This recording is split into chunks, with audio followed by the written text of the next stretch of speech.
Tere, sveiki, hello. It's good to have you here. Welcome to the channel. My name is Laurynas. This is Hindrek Taavet. Tere, Taavet. Labas. Most of the talks that we do on this channel are in Lithuanian, but since my friend Taavet doesn't speak Lithuanian, or do you? A little bit. And I don't, well, okay, then you have to prove that. Okay. But Gerai.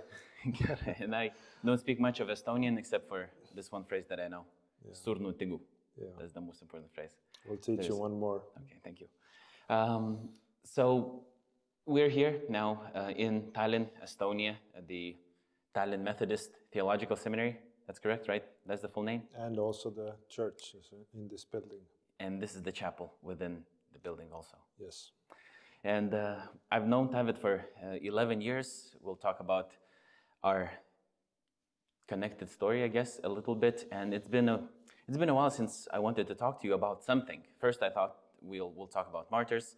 Then I thought that you still are going to talk about martyrs. But then this time when I came to, and it never happened.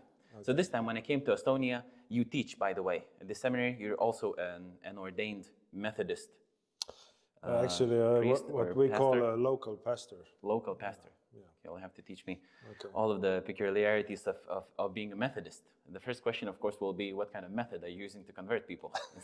Is it you know, just hitting them over the head with a stick, or and then Bible. if they don't, the Bible. But you have the hardcover Bible, heavy. Yeah. the heavy Bibles that the Methodists have. Yeah. And if they don't convert, you burn them at the stake. This is why you have so many atheists. No, just to embarrass them in the media. Well, but we're here.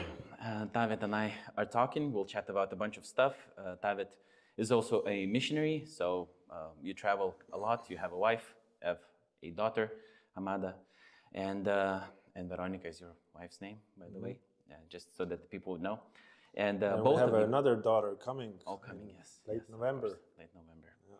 Yes, I mean, I sort of knew that, but then I forgot. And then I thought if I'll say it, and maybe if you're not the couple who is expecting a baby, then it will be awkward, but now it's awkward either way. No, it's all good. Congratulations. Thank you. But yeah, so our story began. I'm talking like we're in a relationship of some sort. It's a long distance relationship. long distance relationship, Estonia, Lithuania. But actually, we met for the first time in Lithuania. Oh, what I wanted to say, by the way, I totally forgot. Taavet is a missionary, meaning that, I mean, you actually go on mission trips to all sorts of different countries and different parts of the world. You've been to Brazil, not once, not twice, probably. 4 times. 4 times.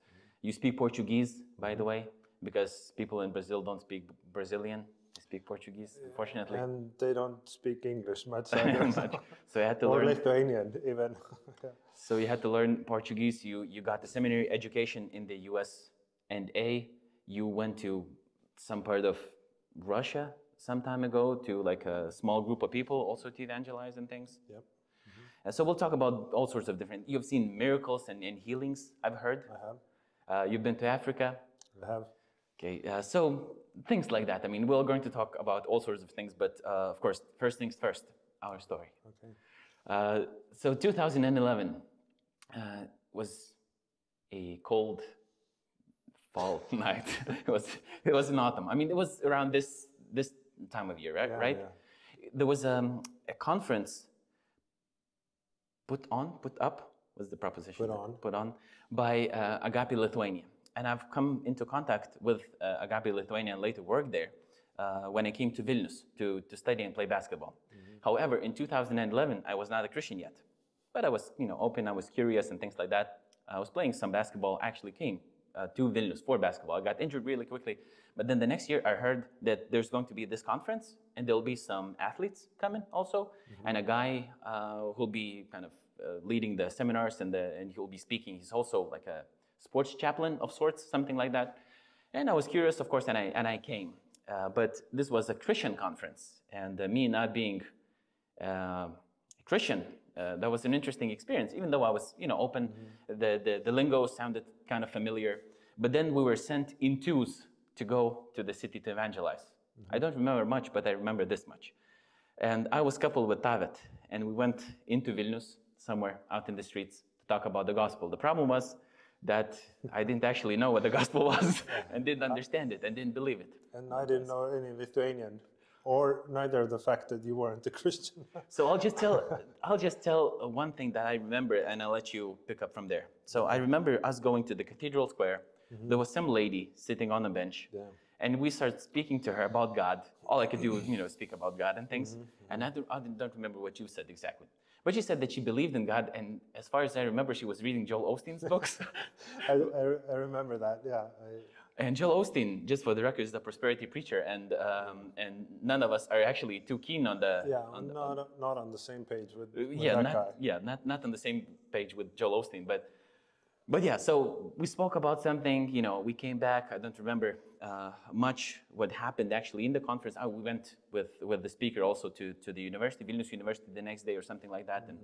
But yeah, there was another guy, Nico maybe was his name or something like that, I don't remember, from the Balkans. And he also was not a Christian, but he was an athlete and he also went to evangelize to the university. That was another fun experience for him. So this is how much I remember. What do you remember about us meeting? Yeah, I remember that conference. I remember that the leader of Agape at that time was very excited that we have this basketball player. And so she knew that I was a basketball player and, you have to meet this guy. But she didn't give us much about how devout or what's your faith commitment like.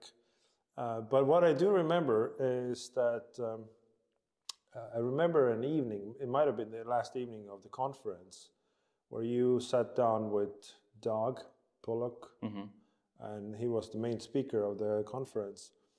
And maybe Brad was there, maybe some others from Athletes in Action, and you had all these questions.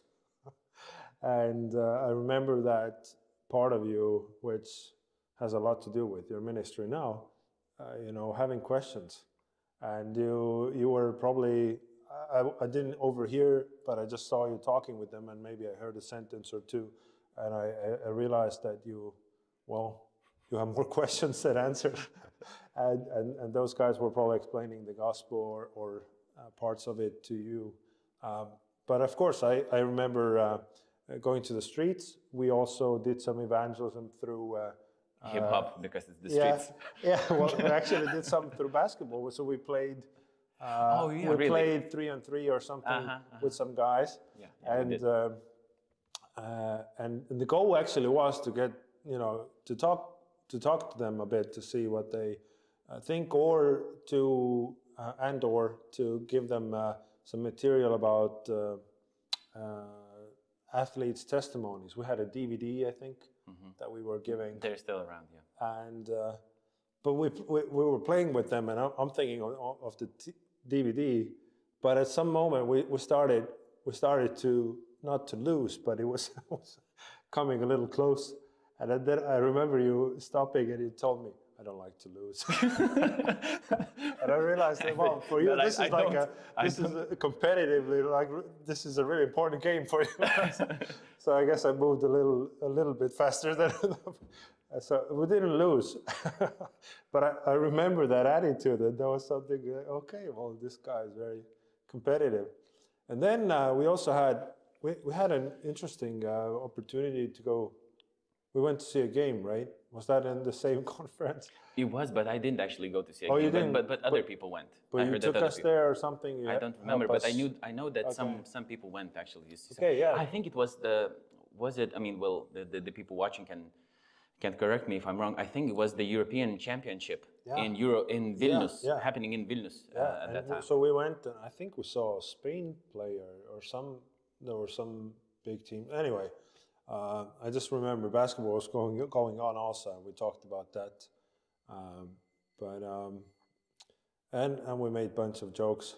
I think at least we spoke the same language of humor, and my friend Karel was there, who I do remember him. Yeah, who's a pretty funny guy too, and a runner, and so yeah, it was a good time. Yeah. It was an interesting time. And then I think we met again in a year or so, because there was a mission trip to Berlin also to kind of, play basketball, host like a camp for kids, then compete against some against some other teams and yes, and and things like that. that must have been the spring of 2011. So not even a year from then.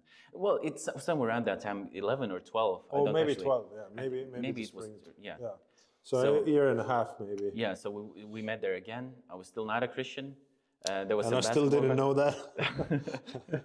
But there were a bunch of guys from the U.S., from universities and things, and Mercer University. Yeah, Mercer University, and we were having like devotionals and things like that. I was, open for that. It was not a problem for me. But I remember trying to share some joke, like it was related to Christianity somehow on YouTube. There was a guy who kind of joked something about the Bible, but I felt, I found it really funny at that time. But it wasn't coming from a Christian perspective, at least not like holy.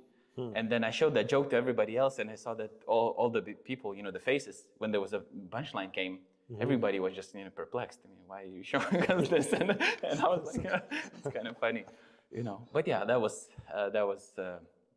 the wild.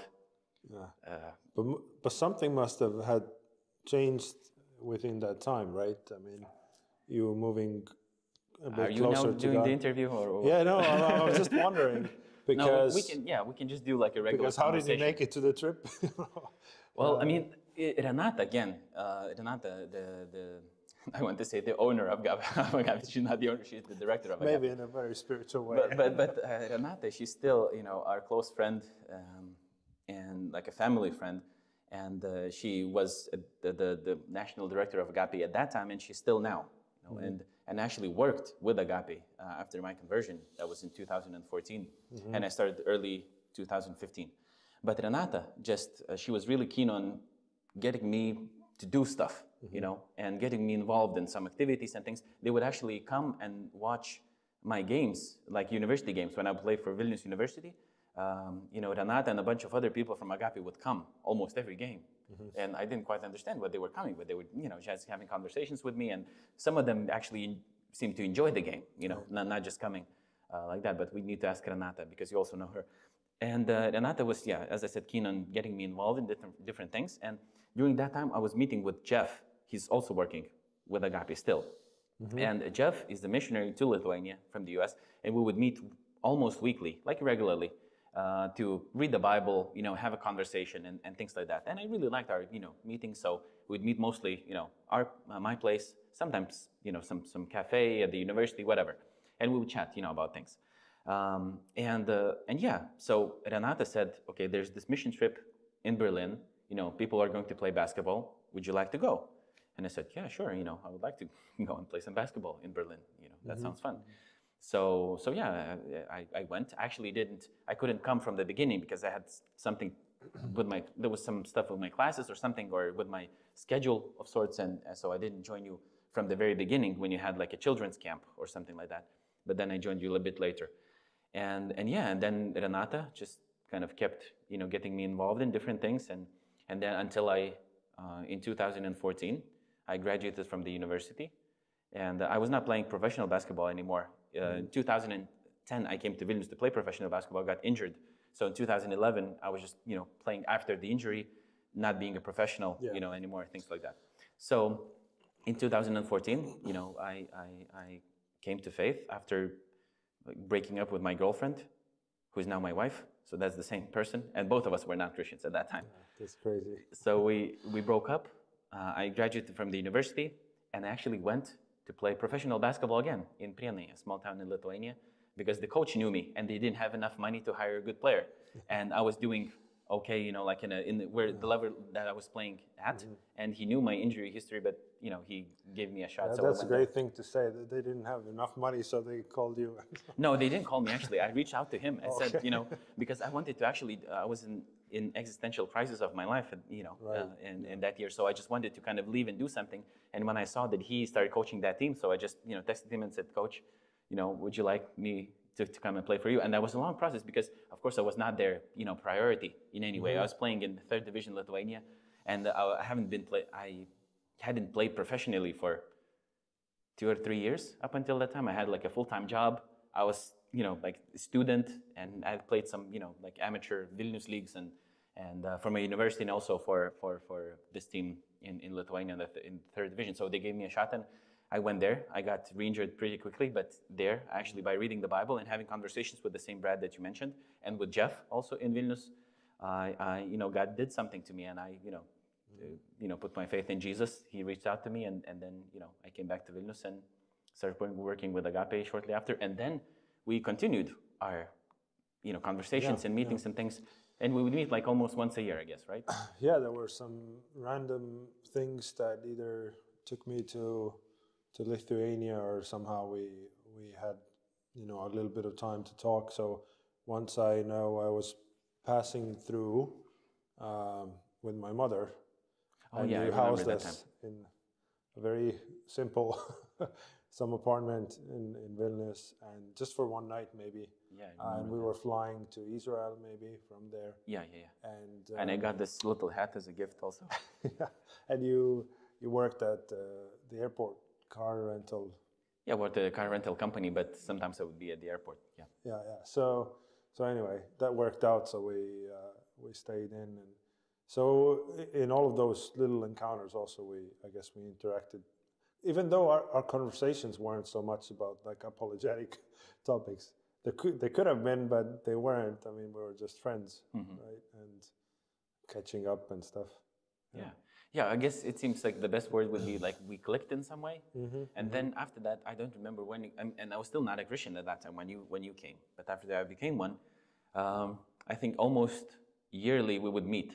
Either you would come to Lithuania, or I would come to Estonia, or when we got married, both of us, then you brought your wife to Lithuania during your honeymoon. Right, that was the climax of our honeymoon. we were flying back from Spain, I think it was. Yeah, Barcelona area, and then we, instead of flying to Tallinn, it was actually better and cheaper to fly to Kaunas, I think. Yeah. And you came and picked us up from there. My wife had no idea. She thought it's a layover, so we just continued to Tallinn. But then we had another week or 6 days or something. Yeah. I thought it was like 4 or 5. But yeah, and that was great actually. We really bonded. I mean, all 4 of us really bonded well. Because I got married like a year earlier, I think, and then you came the next year. Yeah.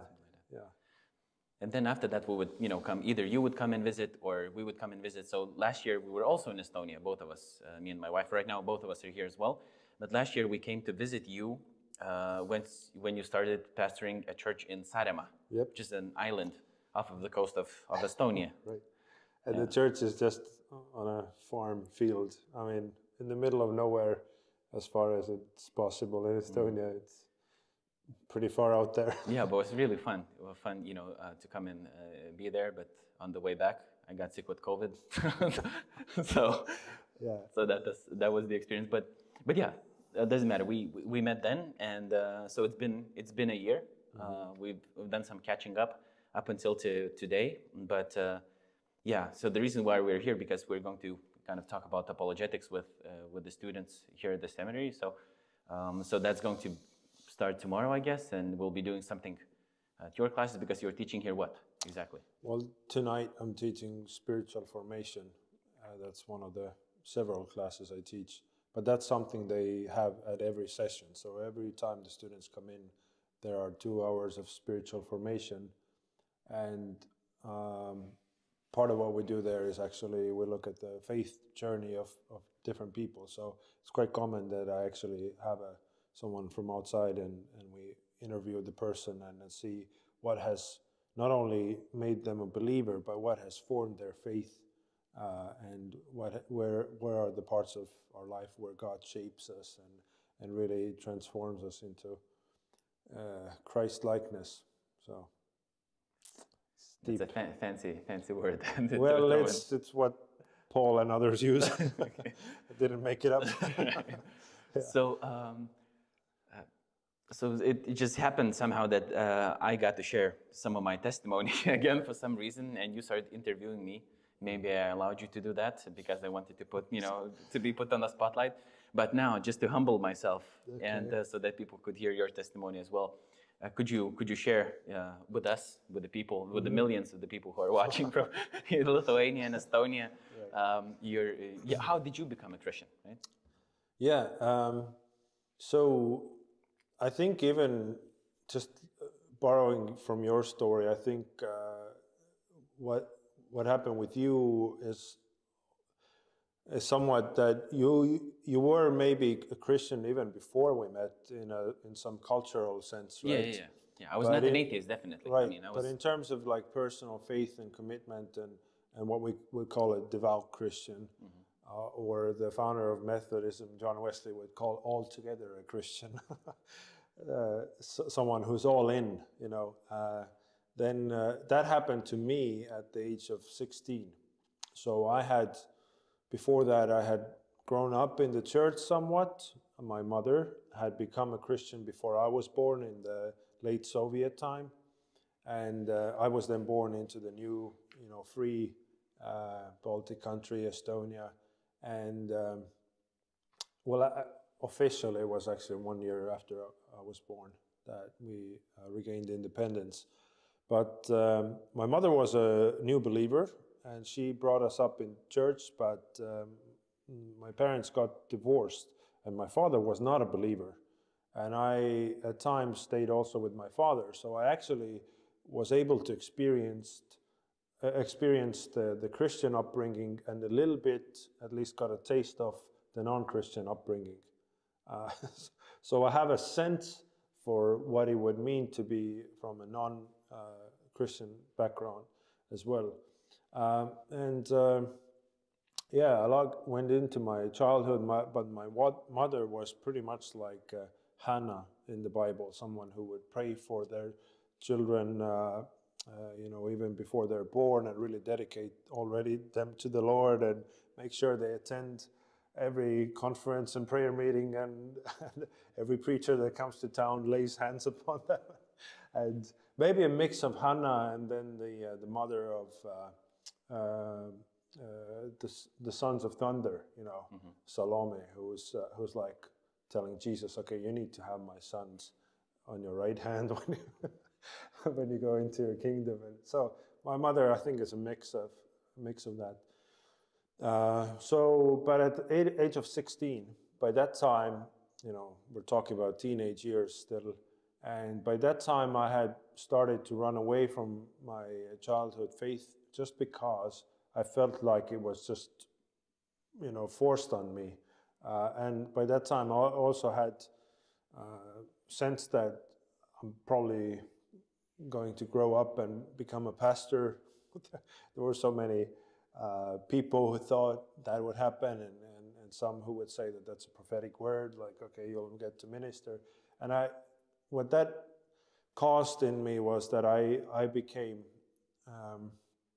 the way how I put it is the fear of the Lord, which in the Bible is the reverence for God, and also live our lives accordingly to the Word of God. The fear of the Lord in me was really like the anxiety from the Lord's plans. So for me, I began to be afraid that God doesn't have the best idea of what should happen with my life. And I really started to look into some other things in my teenage years. But at some moment I realized that there's no fulfillment and eternal joy in anything other than submitting yourself to God's plans. And that's what happened at the age of 16. From there on, I had a summer that, I sprained my ankle. I was at the top of my basketball potential at that time. And within 1 year, I sprained it twice. Well, I sprained one and then the other, getting back into it. And but those are knees, those are ankles. Well, okay, sure, yeah. Speaking of knees, too. Okay, that's a touchy topic. So anyway, I had all these injuries, but I was at the top of my game at that time. And you were like a part of the national youth team or something like that? Yeah, that was actually an interesting story that had to do with my conversion, you would say probably.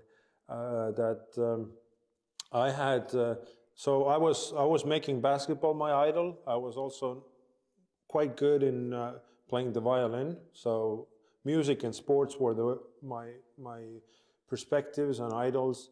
And I really thought for a time that I can, pursue a career in either of those and leave this ministry idea and following God aside. But it just chew on me, and within one summer, the summer where I had a cast on, most of the time I was on crutches. My mother actually took me from a sports camp, and it was funny because I have a really old school, like tough coach.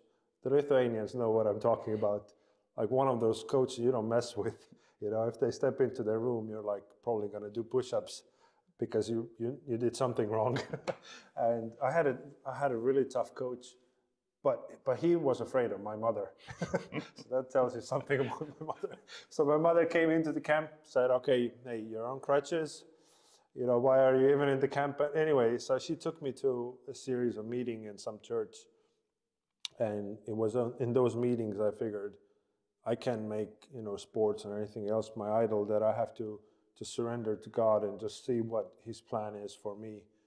And from there on, everything changed from that August when I was 16.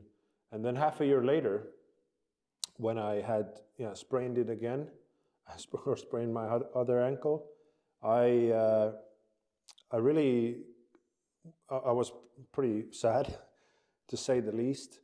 And then this Pentecostal gypsy pastor we knew, our family knew, he came and said, "Okay," actually he said it. He had said it just before I sprained it the next time, so the second time.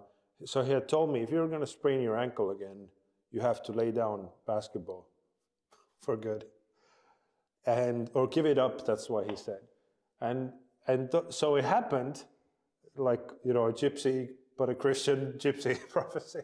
Anyway, it happened. And I was reading this book with a cast on. I was reading this book that my brother-in-law gave me, which says, it's from Tommy Helston. He's actually a Christian Finnish psychotherapist. Anyway, so not officially a Christian book, but it actually is. I was reading this book that said, you get everything that you give up. You get in return everything that you decide to give up. And life full of paradoxes, I think it says. And in that book, he talks about Jesus and the great paradox of surrendering it all to Christ to follow Him, and actually gaining life with that act of giving everything up. And I realized that this is something I have to do. I have to just lay down basketball, even if I'm not going to pick it up. I knew that it was competing with God.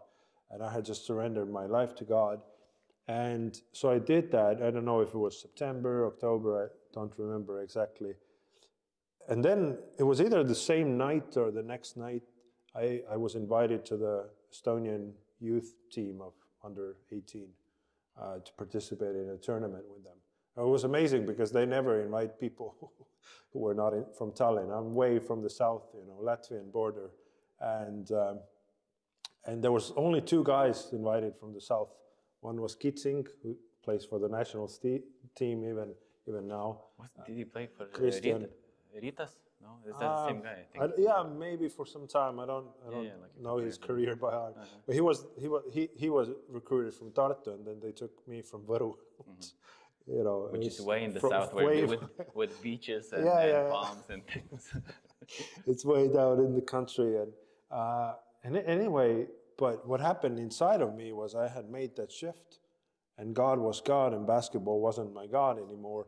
And of course, I appreciated the fact that I could be part of the national team. But basically, from that time on, basketball was never number one or anything else in that in the field of sports. But God was. So did you go there? Yeah, I went to the tournament. Yeah, great experience, and nice people, good music. Yeah, and then after that, when I graduated from high school and started university, I pretty much had to choose whether I really want to pursue education or basketball. And out of my team, actually the 4 other players in the starting 5, they all went to a professional team, but they knew that they're going to be on the bench and just practice with them. And only one of them actually became a professional player, Robert, you probably know, Peterson. You probably played against him in Valga. So anyway, but I chose education then and then started to study theology. And but God gave me basketball back, not in the sense to be my idol, but I had all these amazing experiences, like going to Berlin with you and the guys from the US, or later on going to Israel. There was an Athletes in Action trip. I also wanted to go there, but it was too expensive for me. I just couldn't go. Yeah, well, I was in the US and did had to raise a lot of money for that. But yeah, these great opportunities. And I realized on those trips actually that God knew better, that basketball was never, if you really go pro either as in sports or music, it's not like you have a whole lot of time to do anything else. But I've been to about 25 countries in the world, and God has taken me to know all these people and experience things that I would have not got to do in pro career. And so God knew me better than I did at 16. Surprise! It's a huge surprise. It's shocking. Yeah. All right. So tell us more about all of us here in this room. Tell me more about why you chose theology. Well, I mean, it's pretty obvious why you chose theology, but maybe more about the experience itself of studying theology, because you studied at Tartu, right? That was your first education. And Tartu is a secular university as well. I mean, is it like the best school in Estonia, something like that, in terms of studying this particular subject? Well, it's the only university that we have 2 seminaries, and then we have a Lutheran institution that gives a bachelor in theology. But that's the only that's the only university that's and academically, as far as schools go, actually in Eastern Europe, Tartu is a big deal. But the theology there is very informative, meaning it's just giving you information and not connected so much with personal life. Yesterday, even with Austria, in the car we were kind of discussing about differences between a seminary and like a university. And that was like the distinction that I kind of made, because it's theology at the secular university. It's not that personal. That's the first thing. But well, I mean, I've never actually went to the seminary myself, but you went to a secular university and you also went to the seminary, so you have more experience.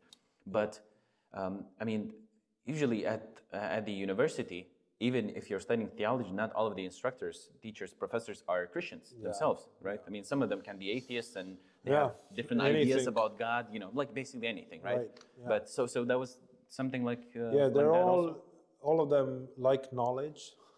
They're fans of knowing, and some of them are fans of knowing about faith, but not necessarily committed to believe a certain worldview, of religions.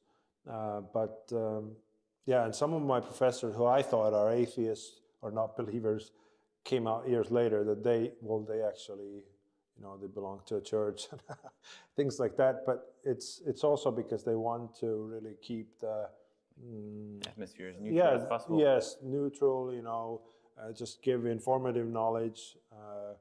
And while at a seminary, we expect that this theology goes practice into your life, so you have to make it practical. It has to affect your life.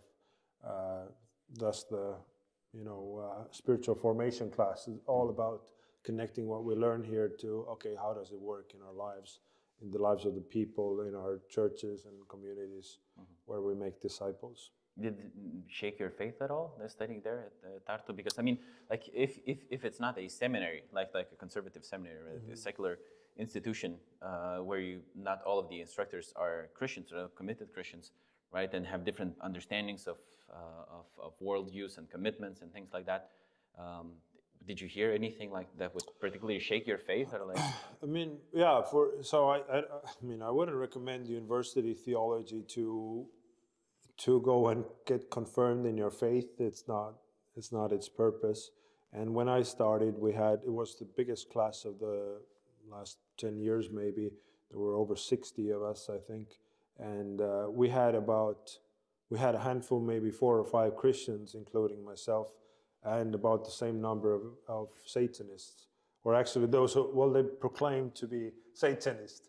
If you would go apologetic on them, they might not maybe follow up, but they came there to prove, well, I don't know what they wanted to prove, that, you know, well, it's, yeah, anyway, and most of them actually, a lot of people quit also because the academic level, a lot of them did too, but anyway, that tells you the kind of mix you'll find there. And then there's just people who are strong in humanitarian subjects like history and philosophy and languages, and they either don't get into the other faculties, or they're just interested and they want to discover theology. And so you have a great mix in the university. And for me, it didn't shake my faith just because I wasn't depending on it. I wasn't drawing my, my inner faith life wasn't fed from the lectures. And at that time, I was so committed and burning for Jesus that I just, whatever was dry or only informative or a bit cold in the lectures, that just turned the heat on in my personal pursuits. And what changed for me also is, if there's some listening who are from small towns where the churches are small, I was from a small town, and I had rarely experienced that there are people my age who are also Christian. But going to Tartu, that changed, because there's many Christians and many. The city is young because of the students, and there are big churches, and I got to be part of some small groups and DNA groups in a local church. What's a DNA group? So DNA is like a trust group of only 2 or 3 people, or maybe 3 or 4 people, normally of the same sex, and it's really replacing even in some churches the feature of confession. Mm-hmm. That's the place where you share like the deepest concerns, but also you share about your sins and temptations and all that. It's a really like a deep focus, deep growth focus, small group. While as a small group, bigger one of mixed people and ages would be about 12 or 15 in size, which is both patterned after Jesus. So Peter had, Jesus had Peter, James, and John, who were like the inner circle, and probably shared things with them that others weren't a part of. And then there was the bigger circle of the 12, plus some of the women who followed and all that. So some churches in Tartu also tried to imitate that model, and they did it really well. And that actually, from a congregational part, that really grew my faith, even while learning in a very liberal school as well, liberal theology. But I still appreciate the professors there and the fact that they at least want to or try to be neutral in this, And start talking about meeting quite a lot of Christians in Tartu, and the place where you were. There were not that many Christians of your age, especially, right? But I was doing some research on atheism, and you know why, agnosticism and scientism. Yeah, but primarily, for atheism. And I reached out to this Estonian guy who wrote like a chapter for a book that costs a lot of money, like $200-something, like almost $300 to buy a book. And I need information from that chapter because it's like the most up-to-date scholarly information on atheism in the Baltic countries and the Nordic countries. Yeah. And Atko Remmel, I think it's his name. Oh, okay. Okay, so reached out to, is it correct? Yeah, Atko Remmel, yeah. So I reached out to him and asked if you could, just give me this information, and he did. So thank you, Atko, if you're watching. So there was some research, done. Of atheism. So he and his colleagues, did the research, trying to document, mostly, looking at the numbers and things, how many atheists, does Estonia have, Sweden, Norway, the Nordic countries and then the Baltic countries. So quite often you'll hear that Estonia is one of the most atheistic countries in the world. Yeah. And they somewhat confirmed that during their kind of, research. Either Estonia or Czech Republic. Czech Republic, but I mean, there was some lists also, like that I found online. And Sweden, I mean, it's fairly close to Estonia. Lithuania, from the whole region of Nordic countries and the Baltic countries, is the least atheistic, even though it would still make it into the top 50. Yeah. But out of the whole, the package, I mean, they would be the least atheistic. But, okay, Estonia would be probably one of the most atheistic countries according to the numbers. So like you're walking on the street, every second person would be an atheist, not necessarily, not even like a non-Christian, but like an atheist, not believing in God of any sort, right? So you don't have too many Christians here in Estonia. So how does that mean? Does your experience confirm the statistics, or what? I mean, because you said you've met some Christians, quite a lot of Christians in Tartu. Maybe it's the same in Tallinn, but just the general feeling that you get in Estonia. I mean, is Estonia an atheistic country or what? Yeah, if I think of my experience also of, South America and Africa and the US, and then in comparison with many large cultures, we are very atheistic. But as you probably know, even for us, the atheism is sometimes rather labeled and well-defined atheism.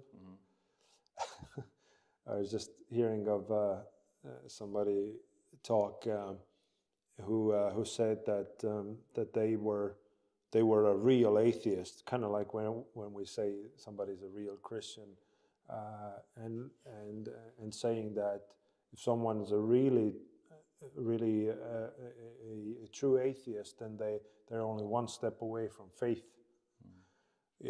But if you're a very ambiguous atheist who hasn't defined or thought through their atheism, then you might even be much farther from faith as well, because there's all this gray area, that is undefined.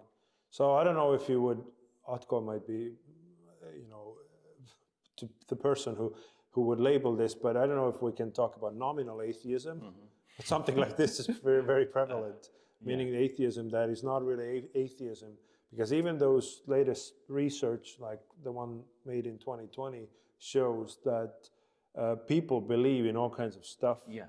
And they would tick the box on atheism, but then in this other box, it would contradict with. It's like, oh, wait, why did you go to this, witch doctor for this session if there's nothing, So if the material reality is everything you see, why do you attend these sessions? It's like, well, I mean, of course, they're serious, researchers. So of course they acknowledge and recognize that it's very hard just to, by looking at the numbers or by doing surveys to actually understand what people think, right? But you still have to kind of get some sort of a grasp. And of course, they acknowledge that people believe in all sorts of things, even though they claim to be, atheists. But this is what you do with the statistics. I mean, you have to interpret it somehow. But it seems that maybe people are more like, I don't remember if the article says that, so I don't want to put, the words into the author's mouth, but mostly kind of they distance themselves from organized religion, such as Christianity. Well, that's and it's sure. Like, it's kind of, very, then gets closer to atheism, or this is how people define themselves. If I don't belong to like a church, or I find church repulsive, then maybe I'm an atheist or something like that. Yeah, the community mentality in terms of faith community and being part of it, that's something that is not popular at all, even though people might, many people would claim a faith in God, or even a relationship with God or a higher power, but a lot of them would not like to be part of organized church. Maybe disorganized church, just the chaotic church. Yeah, and so. So, last question about this topic. I also have a watch. Don't worry, we'll finish on time. But I have an Estonian design. You have a bigger watch. Yeah, that's why you. And think it's with better. a scripture. What does it say? Let me read it first. Psalm 31. Sinu käes on kõik mu ajad. That's correct. Something like that? Sinu käes on kõik mu ajad. Yeah. Psalm 31:16a. Yeah, so. What does it say? I don't remember. All of my times are in your hand. That's why you don't interpret a Bible verse, just singling it out, putting it on the watch.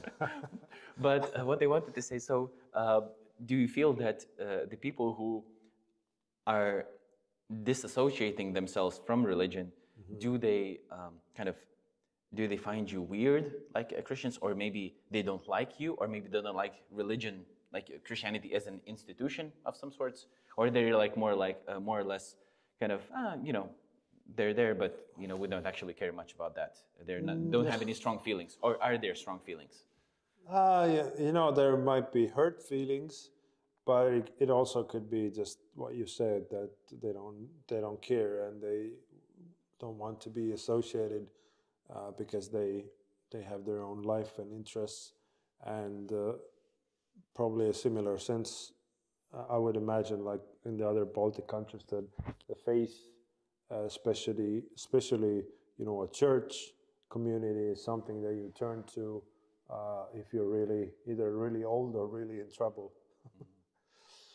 So I had a politician come in to the church a few Sundays ago and just say, okay, we're actually members here, but this congregation here in Tallinn is a big one for Estonia. So we have members who are not active, and so they said, I'm a member here, so I haven't been here since the time. And then he even asked me, so who's the senior pastor right now?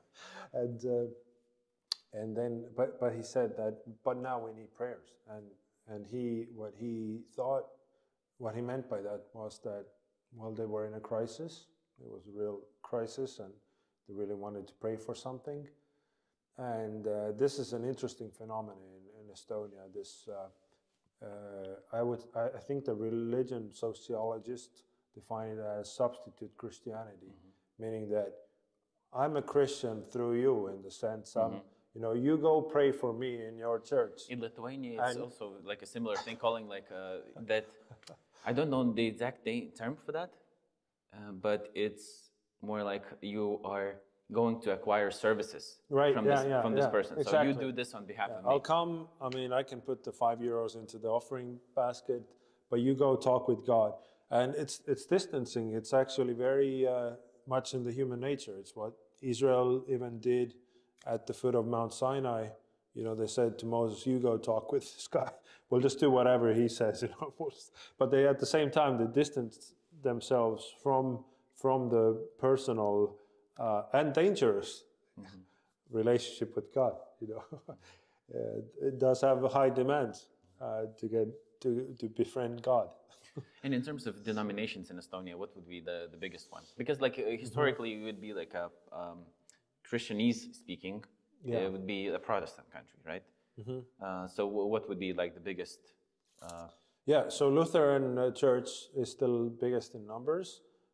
It's unfortunately also maybe one that is losing members the quickest right now, but they're still the number one church. And so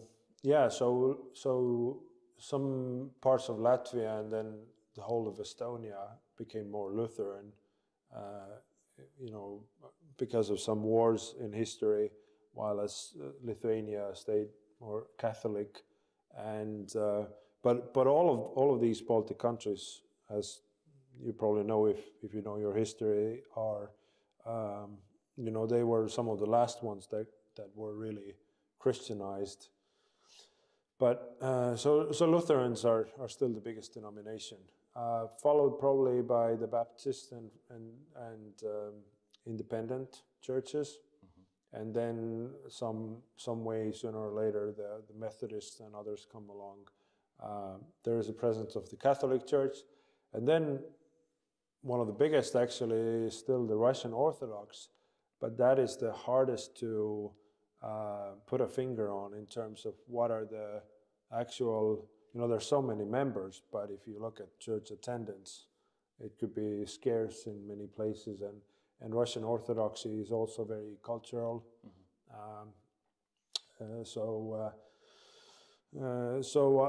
I wouldn't, in numbers probably, and in statistics, they are up there with the Lutherans, but in terms of church attendance, I think it's much smaller. Methodism. Now, we joked a little bit about Methodism at the beginning. Yeah. Methodist churches in Lithuania are very small. I mean, I've been to at least one in Lithuania. Yeah. And you have also a missionary to Lithuania from Estonia, right, who speaks Lithuanian. And I met him here in Estonia speaking to me in Lithuanian. Yeah, and actually now they're back. They live here now in Estonia. But they spent some time. But they were there for 10 years. Okay. So Lithuanians who are watching this, whatever this is that we're doing here, might not know much about Methodism, you know, like, because as I said, churches in Lithuania, there are not that many of them, Methodist churches, and if there are, they're fairly small, right? And well, evangelical churches or Protestant churches are, I mean, there are not too many of them in the whole Lithuania. Not only speaking about Methodist churches, but evangelicalism in Lithuania is very small, also, like 1% or something like that, you know, maybe a bit more. But if I'm not mistaken, so please, I apologize if I am mistaken. But as we said, the numbers are not the best indicator of what's really deep in your heart. So you might recognize a Methodist church building from like a cross with a fire, you know, going around it. And yeah, so what is Methodism? Just briefly, brief history of Methodism. Don't, you know, we don't have the time for the full kind of semester of courses, but what is that? Let me just tell you from a personal excuse point. Excuse not in the sense that I don't want to speak for Methodism, but in the small town I grew up in, people really didn't go by the denomination names.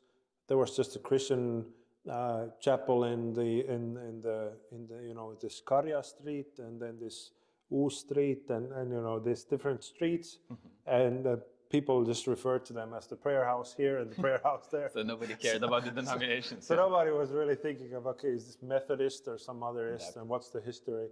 And I didn't think of that either.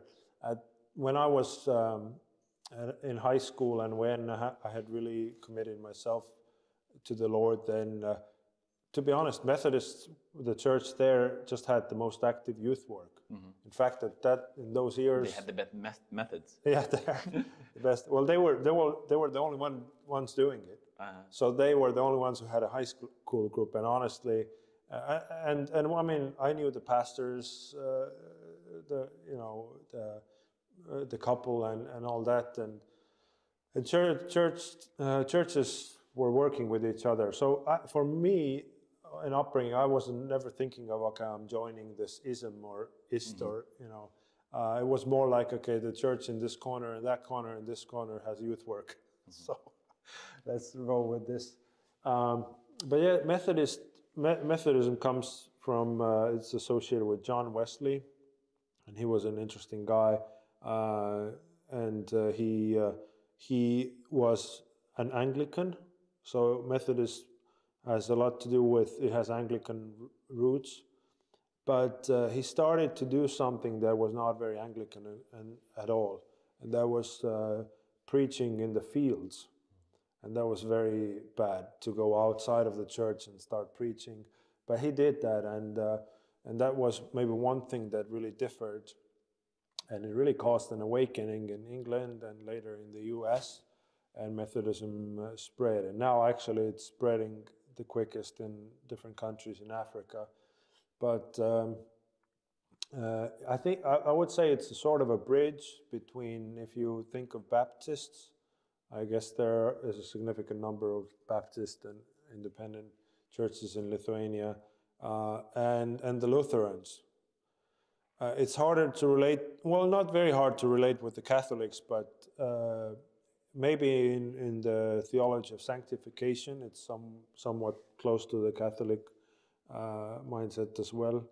But as Anglican Church was a bridge between the Catholic and Lutheran, then Methodism is sort of the bridge between maybe at least here in the Baltics, the independent and the more high church, Lutheran and Catholic Church, and actually there are a few different denominations now as well within Methodism, depending on what country and continent we're talking about. And we also are in the middle of the Church of Estonia. The Methodist Church is in the middle of a split right now, because there are just some liberal wing or churches of Methodism who really wanted to change the Book of Discipline. The Book of Discipline is the document about our teaching, what is Methodism. And so we have the Bible and we have the Book of Discipline. It also tells practical things like how to do a funeral service or... Yeah, but just to clarify, of course, you're not like, it's not like you have the Bible and the Book of Mormon. No, they're not. The Bible is the highest anymore. authority, but just like, this is your like faith commitments. Yeah, it's more like a confession of faith, right? Like right. It's what we agree on, and it's also something that helps a pastor run things, like it contains liturgies for certain services, and but also specific teachings of how we understand the Bible. It's anywhere close to the scripture in terms of authority. But it's just kind of clarifying what Methodism as a denomination, kind of what people kind of believe or tend to believe or should believe sometimes, right? Yeah. So anyhow, some really wanted to make changes, and most of those changes had to do with same-sex marriage. But those questions, sooner or later have to include topics like scriptural authority, and so there's a split going on right now between the United Methodists, and at the moment we're also still United Methodists, but we're actually leaving the denomination. So on which side are you going? People are going to ask. So here the Baltic. In the Baltics, the Methodist Church is conservative in general. So basically, and that is the reason. We actually didn't want the changes to be made in the Book of Discipline, but it so happens that the United Methodists who want to make the changes, they will continue with the name, continue with the cross and the flame, which is the symbol. We have to give the flame up, at least but you can on keep the cross image. at least. Oh, hopefully not within ourselves, In fact, there's a quote, somebody can Google it, there's a quote from John Wesley where he says that I'm never concerned whether there ever cease to be a group called Methodists. He said basically that's not my worry. I am concerned whether they lose their fire. And he was talking about the commitment and sanctifying and committed life to Christ, and so I don't know. Somebody's losing the fire. I don't know. So it's a sad thing, but we're at least one as a church in Estonia. I mean, it's more connected to the global network of Methodism rather than the church in the Baltics. And you yourself, you would be a conservative, right? As the majority is. Yes, I would say. I mean, in some topics like maybe clothing in church. yeah, but no. This is not what the people keep in mind. But like, if you take any of the that you mentioned, any of those issues, then yes, I would be on the conservative side. All right. So we don't have much time. Do we have 15 more minutes? Sure. Yeah, that's fine. Okay. So. Miracles. That was a nice segue. Okay, miracles. And then we will tie it in with your education. With the apostles. Okay. Okay. We'll have a heated discussion. But no, you went on to study at a Methodist seminary in the U.S., like Asbury. Yeah, Asbury Theological Seminary. Most of the people have roots in Methodist churches, but it's interdenominational. But most of the people are Methodist. Okay, and that was your master's, right? Yeah, you got your Master's of Divinity, it's called, yeah. And was that like a particular program that you were a part of? Yeah, Master's of Divinity is like 3 to 4 years program. And it's meant for people who go into the ministry as pastors or or to serve in academia, like other seminaries, or Christian organizations or counseling, or it's pretty wide grasp. So you didn't did you have like a particular topic of? I mean, you're supposed to have there are like many, a major of right? sorts. There are many electives. I didn't have a major, but you could focus on either counseling or biblical studies or history, or you can even focus on take many classes with ministry to the elderly, or Okay. so there's a bunch to choose from. I took most of my electives in the area of missions, things like the theology of diaspora. How do people groups operate in another country where they moved to, but I also took biblical theology classes. And when you graduated, you decided to come back. Right? Why was that? Why did you stay? Yeah, I actually decided to move to Brazil as a missionary. But meanwhile, within those years, I also met my wife-to-be, and so I got to be in Brazil for 3 months. But then by that time we were engaged in getting married, and we did some mission trips together with her. Went to US to have a networking and fundraising time, then to Kenya, where we got engaged, and then I spent 3 months in Brazil. And so anyway, we had this, when we got to know each other, it was really throughout these short-term missions. And but then we settled in Estonia. I'm also connected to a missions organization called TMS Global, and they advise the missionaries not to move anywhere in their first years of marriage, because it's enough settling and enough of intercultural shock in getting married. So you don't want to add to it. So we've been settled now in Estonia, and Veronica is a teacher, right? No, Veronica is a teacher, on maternal leave right now, but she teaches geography. So I was even hoping that maybe as a geography teacher we could get funding from the schools to mission trips. She would at least know where the countries are, where you want to go. Well, okay, but I said the word miracles, right? Signs and wonders and healings and things. So you mentioned during our conversation today that you visited around 25 countries or so, and some of those not once, not twice, like Brazil, for example, which is a long way from Estonia, closer from the US, but still. Right, and I remember you telling me a little bit about that, but not much. So I'd like to hear more, and maybe the people watching also would be interested, right? That you just said that crazy things would happen. I mean, the things that we would read in the Acts of the Apostles and stuff like that, or and you witnessed them yourself.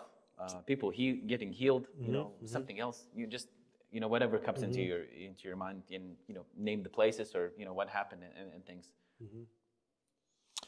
So whatever comes to mind. Well, I've witnessed some things. Of course, I've seen healing in Estonia as well. Of course. Well, I mean, it's not. By the way, of course, not but not to that degree. Yes. Well, for you, maybe it's natural. I mean, maybe for you, it's like a part of your kind of faith journey. Right. You're just seeing those types of things. But I think more in the areas like in some parts of Brazil, but also in Kenya, where we were basically in this desert land, or they call it the bush, which is really, people are, the poverty level could be quite high.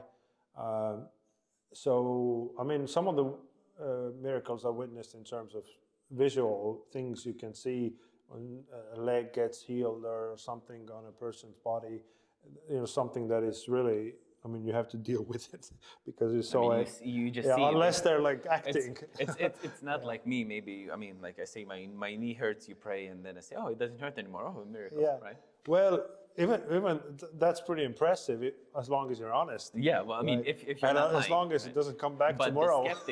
But the skeptics are not going to be convinced, right? They need. Right. Well, I mean. And I do have to say that I've seen more miracles in places where the hospitals are not as accessible and nearby, or people don't have resources to go there. So I think there is a leveling of resources somehow in the world, that we have other means by which we can get part of healing through maybe more, for us, more natural means. But yeah, in Brazil have been some of the craziest stories. And even once I got to talk with a person in a Christian rehabilitation, like drug rehab center, that got shot 9 times and was in the morgue, I guess, in the drawer for 2 days, 2 or 3 days. Maybe there's another word for yeah, that. Yeah, they put the body in the freezer, refrigerator. Yeah, a crazy story. Yeah, and God gave this guy another chance, being shot 9 times and being dead for 3 days. And the way how he told me, of course, do I know 100% that he didn't lie? Well, 99, because I mean he must be better than Brad Pitt if he did, because you could tell it from his eye. I say eye because the other eyeball was one part that wasn't recovered. So I mean, yeah, he was beaten. And anyway, God gave him another chance. So he had a set of visions or encounters with God while being dead. I would say clinically dead as well. But then God sent this prophetess, this woman, with a full assurance to the morgue, with the full assurance that God told him that there's a guy who I want to bring back. Crazy. And I don't advise anybody to do this at home, but this woman was so sure. Of course, she was told that she's crazy. We're not going to open a drawer. And she said that if you're not going to open that drawer, if the man in that drawer is not alive, from this day on I'll quit my faith, and my God is not alive. So I don't recommend anyone go to that level unless you've been given the gift of faith of really knowing that God is going to do this. So anyway, they opened the drawer, and surely the guy starts breathing after 3 days or 2 or 3 days, which is crazy. And even then, he needed 2 weeks of just surgeries and stuff to put his body back so he could function. And some things like that eyeball that never healed. And other than that, it was just miraculous. And he told me that he thinks that's for him to witness to others, that God kept that scar to be a reminder that your life is now your own, and it was a gift to come back and be a witness. So stuff like that is kind of hard to turn away from. And if it would be just one story against all the things that haven't happened when people have prayed, then I would be skeptical. But if there are, if you hit 60 or 100 or a few hundred cases, well, it's sort of chewing on your doubt. So at some moment, it doesn't take faith to believe the miracles. At some moment, it would take more faith not to believe when you keep hearing. And of course, the church in Brazil is big, so even just by the numbers, you have to encounter more stuff like that. But you've seen, like with your own eyes, also something, right? Yeah, so in Kenya, when we were taken into this village, and it was just like a biblical scene, because the local pastor, they had said that, okay, now that we have arrived, don't worry, we're going to eat, and then we're going to bring all the sick in the village to you for you to pray for them. And that was one of the places they don't have a good hospital. They had a little polyclinic there with some antibiotics in the freezer, but I mean, anyway, so this is one place where there was a guy who had burned the leg. I forgot if it was just boiled liquid or something, how he injured it, but the leg also was infected. You can see the blue and some of the colors that come up, and some of the the juicy stuff that comes out of if you have an infection and like stuff. Pus, I think. Yeah, you call it something like that. Yeah, it swells up, and then this liquid can come out. So it looks pretty nasty. And for one thing, we prayed and I don't claim to have had any or very much faith at that moment, but yeah, like Greg Keener said once that if faith is a bias, then I couldn't be accused of it, you know. So we prayed, and then the first thing was that it stopped aching. But then the next thing is that not very fast, but if there's a change of color in a leg, like from blue to pink or whatever the skin is, then I mean it's pretty. Yeah, it makes you shake a bit, and you realize it's not you, especially if you didn't have faith or much faith. But also the circumstance, you know, was desperate, and God wanted to show up there, and so yeah, stuff like that. There have been other stories. Well, also, you know, testimonies. I mean, we'll finish with that, because a lot of the things that we claim to know or think that we know are based on a testimony of some sort. Right? I mean, like people who have never been to the U.S. know that the U.S. exists because of a testimony of some sort. It can be like a map. It's like a people, you know. Well, if Google says it exists, then it's true. This does, right? I mean, basically, I mean, we cannot verify everything, you know. And then the question is, if we could verify everything, which is impossible, then how do we trust our senses? Are our senses, you know, fully reliable, right? And they're not fully reliable, and things like that. But testimony, right? When what you said, and I recently listened to an interview with Dale Allison, who is a Christian of kind, but he's like, he has some interesting ideas about, you know, Christianity and things, but he teaches at the seminary, but he's a top-notch scholar. And he said, like, since now I am like a full professor, I have tenure, and I just kind of, I got tired of, you know, just kind of doing the things that people are expecting you to do, or, you know, like just writing about academic subjects that are of interest to other people. I just thought that I'll just do whatever I want to do. And he kind of documented some sort of, you know, miracle or crazy stories, and he doesn't know what to do with them himself. Right. Yeah. But he just like simulated what Craig Keener did, I guess. He has like a 2-volume, huge, you know, kind of book. Big book on miracles. But what, you know, Dale Allison said, and he's a fairly skeptical guy, right? He says that, you know, like, at least even when he's speaking about the academia, he says, because some of the things that I write about would be laughed at, you know, in the academia. But the question is why? And he's like, but people cannot blame him that he's a bad scholar, because he's a good scholar. He already established through his life that he's, you know, top-notch scholar. So that's why he's now kind of available to do the things that he does. He says that, you know, at least we need to pay attention, even though I don't know the answer, you know, what happened. But when you have, you know, just not one story, not 2 stories, but you have tons of different stories, and some of them come from people that you know and you can kind of trust, so that at least makes you think that, you know, there might be something there, you know. Maybe you don't know what exactly is there, you know, you can refrain from judgment, but at least you have to admit that something interesting is happening, and this world is much more interesting than a lot of people think.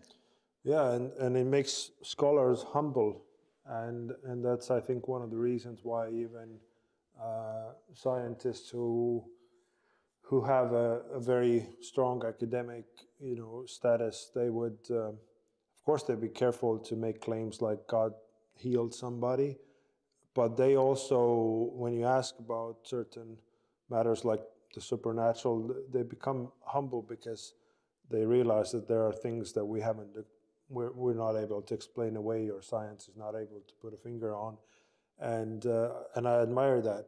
The humility is well reasoned in many cases, because the miracles are becoming, well, the human population is also growing in a very rapid pace.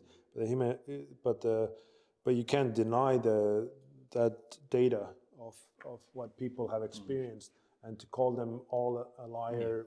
And what do you say, right? It would be crazy. Even like recently, I heard like a story from a lady who came to preach at the church where I was, and she said that she's been going to the same kind of doctor for many years. Well, maybe there were different doctors, but the nurse was the same always, you know, for many years. And she said that, you know, I was diagnosed infertile like completely infertile, we are never going to have any babies. And she says, I have 2 daughters. And then after that, right? And the nurse, the lady, you know, like she can't believe it. I mean, because she knew me, you know, for many years, and she knows me, you know, like she saw the documents, you know, that were signed, and she knows, you know, me through the process. And, you know, what can you tell to this? I mean, she was, you know, declared fully infertile. You know, of course she was praying.